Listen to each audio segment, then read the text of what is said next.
Alright, welcome back to Oldsmob 455. Long time no see. I've been gone for a long time because my back was injured and I just couldn't physically do anything. But now I'm back, and he always worried about the oil pressure on this Javelin, and he bought decent gauges from Summit, so we thought that they were trustworthy gauges. And we always worried about the clearances on the machining, on the connecting rod clearance, the main bearing clearance, but gauges were from Summit. Thought it was a reputable deal. Usually they just buy them from a company that's mass producing gauges and they put Summit name on them, and you think, well, these look just like Autometer. So you're thinking, hey, I'm going to save some money, buy some gauges from Summit instead of buying them right directly from Autometer.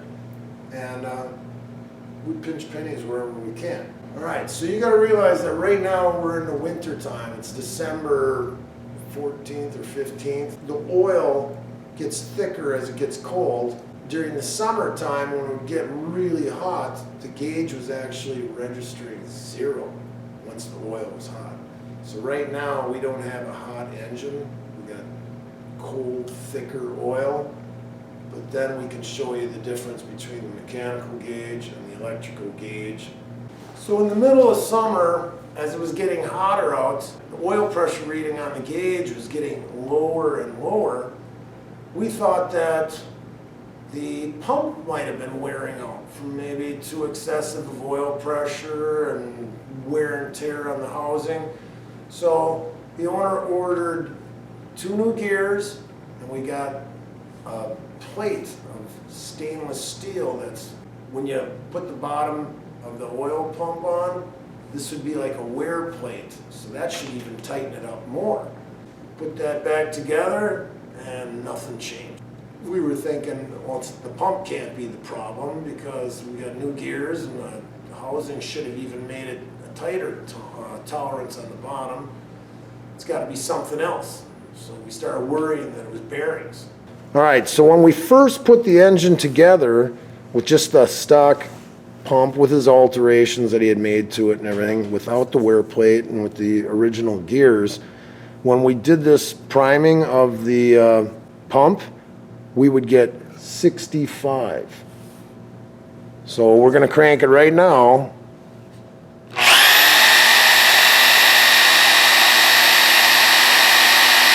Slowly climbing.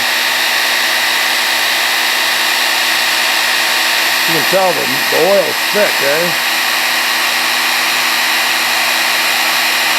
So we're coming in like 1 notch under 75. I'd say it's 70. So we got like an increase of 5, which is nice.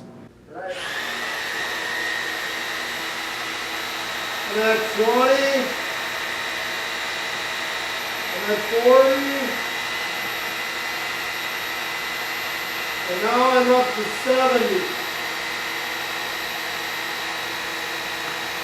The next thing we could do is take the electric gauge out and have it right near the sending unit. See if we got some kind of faulty wiring in the harness that would be limiting the electric signal to the gauge.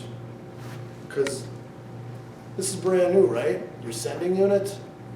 Dealing with these gauges, you got mechanical. I would trust the mechanical gauge more than the electrical one.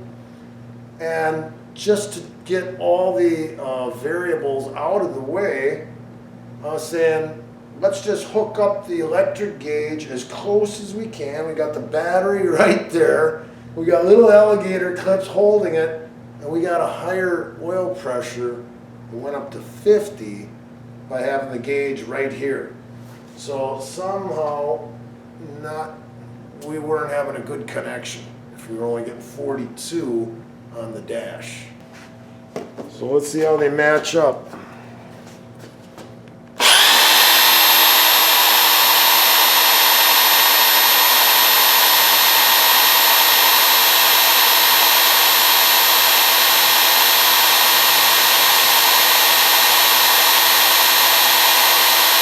So here you got 70 and here you got 50.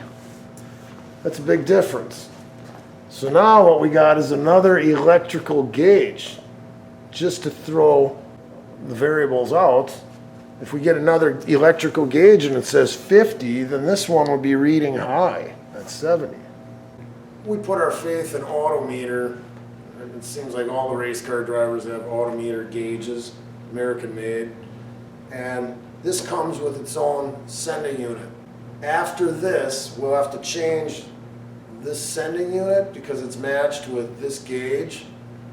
You know, I don't want to just put this gauge next to it and use the other sending units. I might throw it off also. So our next test will be changing this out and using the Autometer gauge.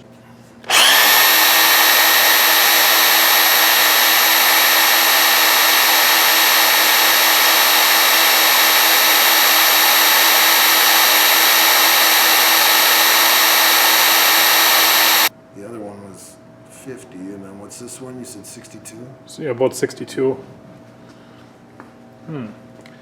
So just for grands, he took, he's got a box of different gauges, and he took a random oil pressure gauge that's electric, and we took another mechanical oil pressure gauge, and it fit on the same fittings. So we're going to see how these pan out when we do the same test. Okay, here I go.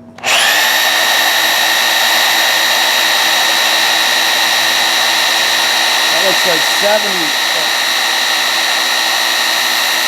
So here's the mechanical, slowly going up. Just 2 or 1.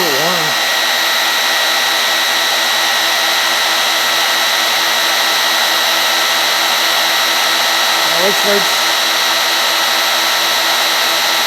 going all the way up to 80. And this one's going up to what? 65 maybe. It's over 80. So we don't know if that's the right sending unit for it. This would indicate that our mechanical pressure is high enough. I mean, and we're up into the last one was 70. This one's going over 80. I think I'm not gonna screw with this engine and just clean it up and put it back in. And I kind of meant to do this before I took it out, but just rushing and skipping a step, and this is what you get. So you might ask yourself, if there's such a variance between mechanical gauge and electrical gauges, why doesn't everybody run mechanical gauges in their car? Well, there's been a lot of friends of mine that had mechanical, and I got them in my car. It's a cheesy little line. That's usually white plastic line. And sooner or later, I mean, that's taking 80 pounds of pressure. Sooner or later, that little line either cracks or somebody's underneath there playing around with the wiring for the stereo or something. They kink it or whatever. All of a sudden it breaks. And you got 80 PSI of oil pressure, and your whole carpet gets all covered with oil. There's oil sprayed all around behind the dash. So anytime you have, and if it was hot, you know, it would be a bummer if you were driving the car and all of a sudden it's spraying hot oil on you. And never, ever have a fuel pressure gauge inside the cockpit of the car. If you see somebody that has fuel pressure, because they worry about it, they're running fuel injection or whatever, they want to make sure if they're going down the track and if their fuel pressure drops, they don't want to melt their motor down. Well, you wouldn't want to have that on the inside of the car, because if that line let go and you filled up your engine or your cockpit with gas fumes and a spark set it off, you'd be engulfed in a ball of flames. There's been guys that had, you know, motor fires, and then a fuel line lights up and there's fire shooting across the windshield. Anything can happen in a race car at high speeds. So keep that stuff out of your engine area. It's nice and clean, having electrical connections, and a lot of guys run full amperage wiring up into their cockpit area. Got to get used to using relays. There should be low amperage coming up into your cockpit area, and then you have the relay that trips it right near the source. Electric fuel pump, electric fans, they all draw a lot of current. You don't want high current area going into your switch or your, anywhere on the switches that you have in a car for operating stuff. We were having issues with not breathing well enough, and then if you hitched up the PCV, we're sucking oil back into the engine. We got devices underneath here that we were trying to separate the oil. We've got another oil separator mounted in the engine bay, and we breathe through that. We're still sucking up oil. So we wanted to ventilate the valve covers better, still run this one up here. The idea of letting this thing breathe better so the PCV doesn't suck up so much mist is we're going to have these caps. We're going to punch holes in the valve covers, and then they aren't the breather here. They'll run through this, and this will I'll try to mount as high as we can. So if it does let any oil go in there, then you can drain it out.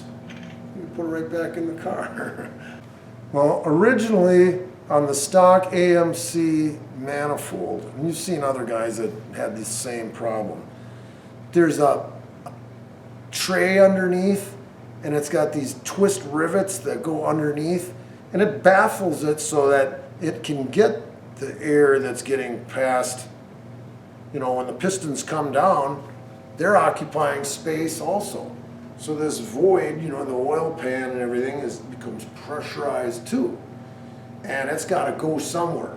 So you're supposed to have a PCV that's taking oil mist, stuff that goes past the rings and stuff, and try to reburn that. But this thing, when you back off on the throttle, and your engine's really pulling a strong vacuum, this thing's gonna wanna pull oil right along with it. And we have a box underneath the manifold that we ended up having perforated metal, and then we put this chore boy in here, thinking that would break up any kind of oil that would try to come out, as it's got such a high vacuum. That didn't do the job. And here's an oil separator.